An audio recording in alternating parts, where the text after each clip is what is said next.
Hello friend, ન્યા એજ્યુકેટરમાં આપનું સ્વાગત છે.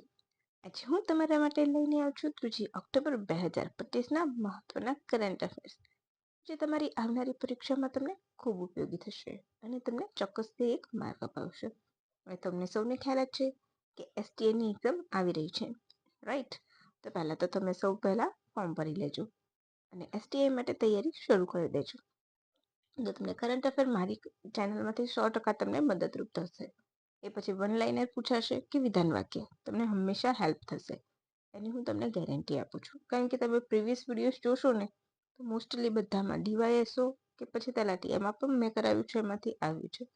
સો પ્લીઝ ફ્રેન્ડ્સ, એક તમારા માટે રિક્વેસ્ટ છે કે એક વખત તમે જોજો અને હું તમને ટુ ધ પોઈન્ટ, નો બકવાસ સાથે ભણાવીશ, એકદમ સરસ મજાનું, અને ટોપ 5 પોઈન્ટ ડેઈલી, રાઈટ? ચાલો હવે શરૂ કરીશું. તાજેતરમાં કયા દેશમાં ઇન્ટરનેટ શટડાઉન કરવામાં આવ્યું છે?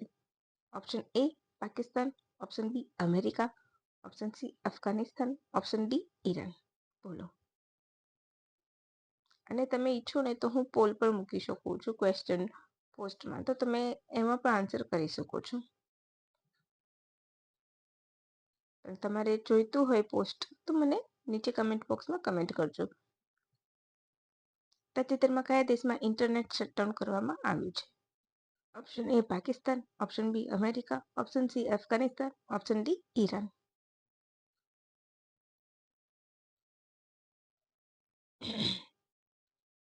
તો અહીંયા પર જવાબ શું આવશે? Option C Afghanistan. શું આવશે? અફઘાનિસ્તાન. હવે 2021માં તાલિબાની શાસન આવ્યું છે, તમને સૌને ખ્યાલ હશે. ત્યારથી જ ત્યાં અનેક પ્રકારના પ્રતિબંધો મૂકવામાં આવ્યા છે, ખાસ કરીને મહિલા અને મીડિયા ઉપર આકરા પ્રતિબંધ છે.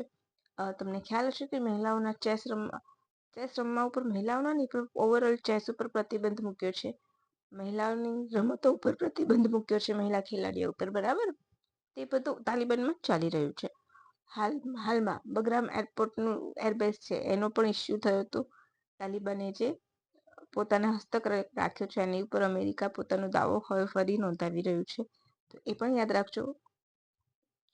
હવે તાલિબાને એને અનૈતિકતા રોકવા માટેનું કારણ આપ્યું છે અને બધાથી શું કહેવાય છે, ફાઈબર ઓપ્ટિક કનેક્શનના તાર કાપી રહ્યા છે, બરાબર છે? તો આટલું તમારે અહીંયા યાદ રાખવાનું છે, એમાં વધારે તમારે ડીપમાં જવાનું જરૂર નથી. હવે મહાગ્રામ સભા અભિયાન ક્યારે યોજવામાં આવ્યું હતું? Option A 1 October, option B 24 April, option C 1 May, option D 2 October.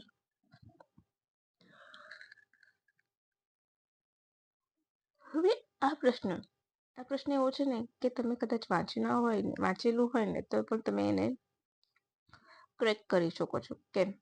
તો સમજાવું છું. મહાગ્રામસભા, ગ્રામસભા એ કોનું વિઝન હતું? ગ્રામસભાની વાત આર્ટિકલ બંધારણમાં કયા ભાગમાં આપેલું છે તમારે મને કહેવાનું છે. આર્ટિકલ 40માં, બરાબર? કોણે કહ્યું છે? વિઝન કોનું હતું એ ગ્રામસભાનું? તો ગાંધીજીએ ગ્રામસભા વિશે વાત કરી હતી, તમને સૌને ખ્યાલ જ હશે, રાઈટ? તો આર્ટિકલ 40માં એના વિશે આપેલું છે, તો એ જોઈને પણ તમે જવાબ અહીંથી આપી શકો છો. શું હશે જવાબ? તો 2 ઓક્ટોબર. મેં 24 એપ્રિલ કેમ મૂક્યું છે?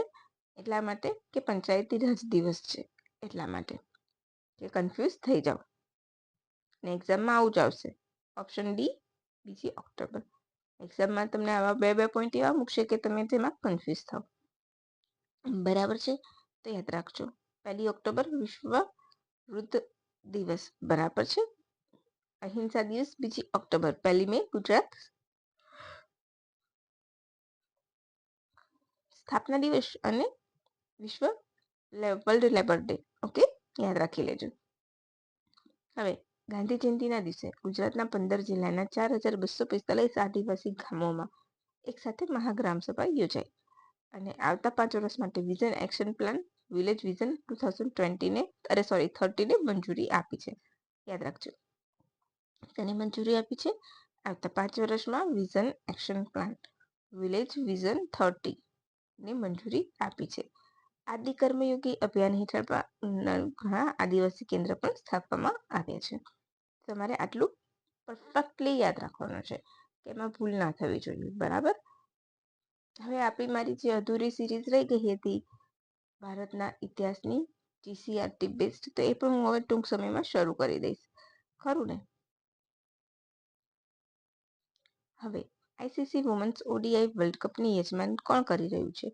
ઓપ્શન એ નેપાળ અને શ્રીલંકા, ઓપ્શન બી શ્રીલંકા અને પાકિસ્તાન, ઓપ્શન સી પાકિસ્તાન અને બાંગ્લાદેશ, ઓપ્શન ડી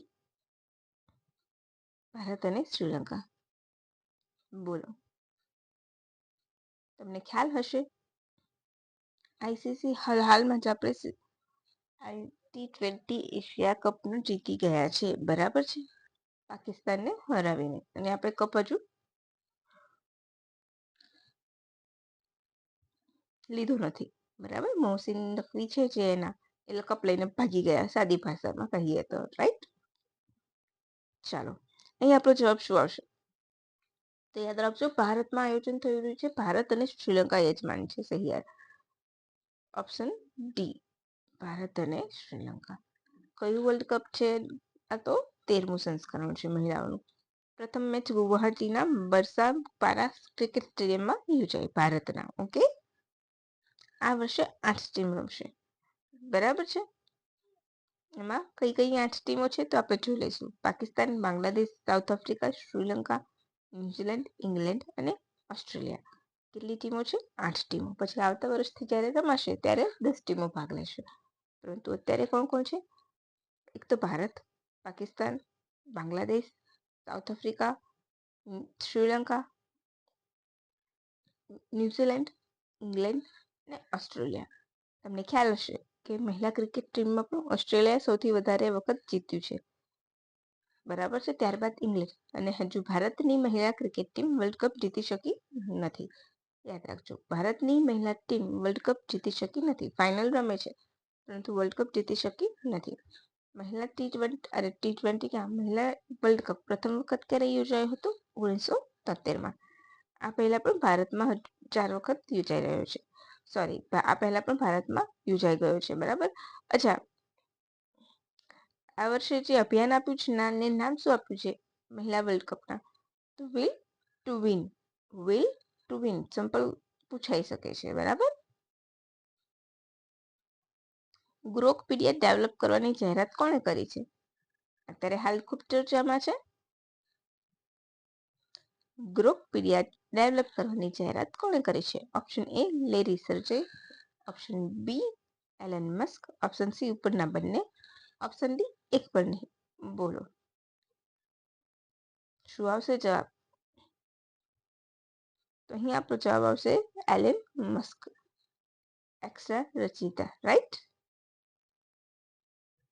અને બીજું મિશન સ્પેસએક્સ. ઓકે ઓકે, ચલો અહીંયા આવી જઈશું. 30 સપ્ટેમ્બર 2025ના રોજ મસ્કે ટ્વિટર એટલે કે એક્સ ઉપર જાહેરાત કરવામાં આવી હતી, જે વિકીપીડિયા જેવું કામ કરશે.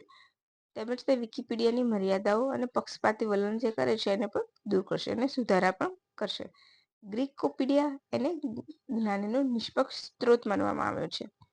આર્ટિફિશિયલ ઇન્ટેલિજન્સ દ્વારા કરી શકશે. કોઈ પણ વ્યક્તિ તેમાં સરળતાથી જોડાઈ શકશે. એલન મસ્કની આ એક્સ એઆઈ દ્વારા તેને ડેવલપ કરવામાં આવશે. તો આટલું તમારે ઇમ્પોર્ટન્ટ છે અને એ તમારે પરફેક્ટલી યાદ રાખવાનું છે. આ પૂછાશે, બરાબર.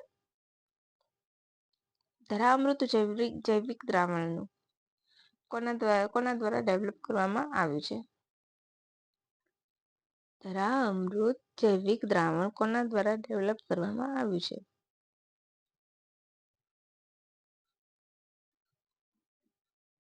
બોલો, ઓપ્શન એ ઇફકો, ક્રિબકો, નાફેડ કે અમૂલ. બોલો.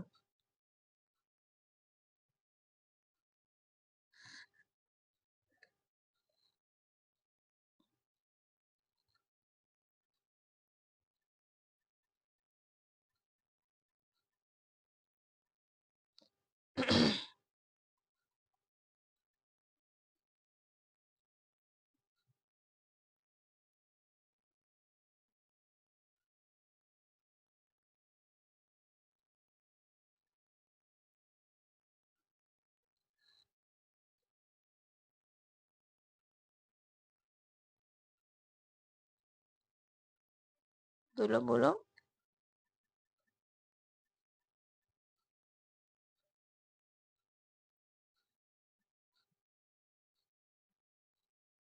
તો અહીં આપણો જવાબ આવશે ઇફકો. શું આવશે? ઇફકો. આ બધી કૃષિ સંસ્થાઓ છે, બરાબર. તો યાદ રાખવાનું. તમને ખ્યાલ હશે કે કૃષિ આપણે ઇફકો એ પહેલા નેનો યુરિયા ખાતર એટલે કે એક લિક્વિડ ખાતર પણ ડેવલપ કર્યું છે, બરાબર છે. એ પણ તમારે યાદ રાખવાનું છે. હવે આપણે જોઈ લઈશું આના વિશે.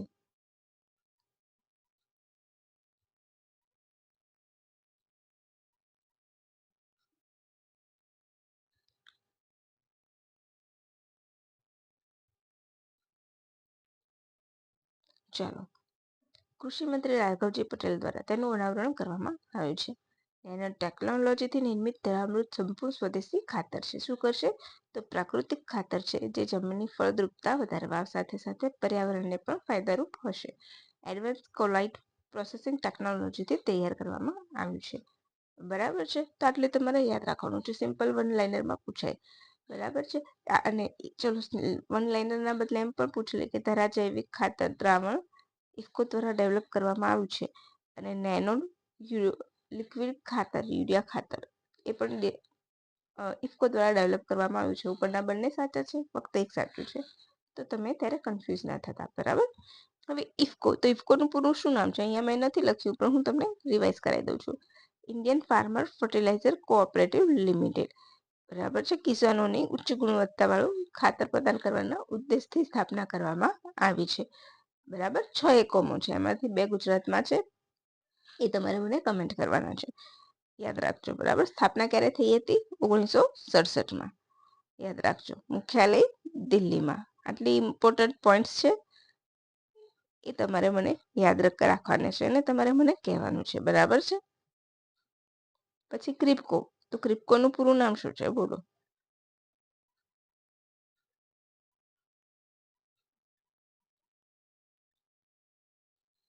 એ પણ એક કેવી મંડળી છે? ખેત ઉત્પાદક કહી શકો, બરાબર. તો તમારે એનું પણ મને કહેવાનું છે. કૃષક ભારતી કોઓપરેટિવ લિમિટેડ, બરાબર છે. પૂરું નામ છે શું છે? કૃષક ભારતી કોઓપરેટિવ લિમિટેડ. 1980માં તેની સ્થાપના થઈ હતી. અને તમારે મને ઇફકોનું યાદ કરીને કમેન્ટ બોક્સમાં કહેવાના છે કે ગુજરાતમાં કયા એકમો છે, બરાબર છે. ક્રિપ્કો શું કામ કરે છે?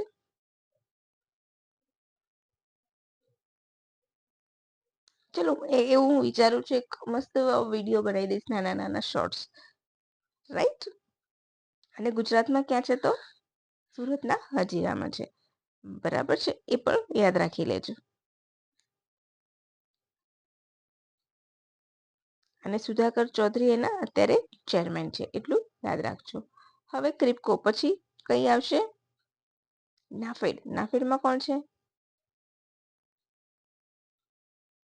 પૂરું નામ શું છે નાફેડનું?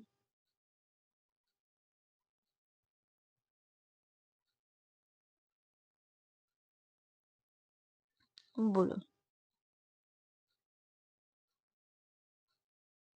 બહુરાજ્યીય સરકારી સમિતિ છે, બરાબર, નાફેડ. તો તમારે મને નાફેડ કહેવાનું છે. National agriculture cooperative marketing federation of India. શું નામ છે નાફેડનું? National agriculture cooperative marketing federation of India. એટલું તમારે યાદ રાખવાનું છે, બરાબર. અને અમૂલ, અત્યારે જસ્ટ મેં તમને બધાના ફૂલ ફોર્મ જ કહ્યા છે, બરાબર. અમૂલ. અમૂલ એટલે તમને તો ખબર જ છે કે આવેલું છે આણંદ, બરાબર. યાદ રાખજો. તો તમારે આટલી વસ્તુ ઇમ્પોર્ટન્ટ પોઈન્ટ છે એ તમારે યાદ રાખવાના છે.